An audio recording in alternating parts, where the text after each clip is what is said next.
કીસુ હા મમ્મી, ખાવાનું શું બનાવેસ? તમે જે કહેશો ને એ જ આજ તો બનાવવાનું છે. એવું છે? હા, શું બનાવું કહો? રોટલી ભાખરી શું બનાવવાનું છે? તમે જે કયો ઈ, તમે એમ કયો આજે ભાખરી તો ભાખરી, રોટલી તો રોટલી, તમે જે કયો ને ઈ જ બનાવવાનું છે. અને શાક? તમે જે કયો ઈ. સારું તો એવું કર, ખીચડી શાક ભાખરી કરી દે ને. હા સારું, ચલો. બટાકાનું શાક કરજે હો. હા હા. નવાઈ લાગી મને તો આજે. લે તમે કોઈ બનાવી દઉં, કોઈ બનાવી દઉં, નકર તો એને ખાવું હોય એ જ બનાવે, આપણું તો કઈ સાંભળતી એ નહીં. સારું હાલો, આજ તો બનાવે આપણને ભાવે એવું. અરે મમ્મી, હા હું શું કહું, ઢોકળા ને હાંડવો બનાવી દઉં, તમને એમાંથી જે ખાવું હોય. ઢોકળા ખાવા હોય ઢોકળા, હાંડવો ખાવો હોય તો હાંડવો. પણ તું તો અત્યારે કહેતી હતી ને તમારે જે ખાવું હોય એ બનાવી દઉં. પણ હું ભૂલી ગઈ હતી, મેં હાંડવાનું પલાળ્યું છે ને એટલે હાંડવો જ બનાવીશું આજે તો.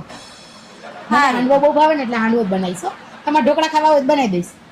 હા તે બનાવજે, જે હશે એ ખાઈ લઈશ.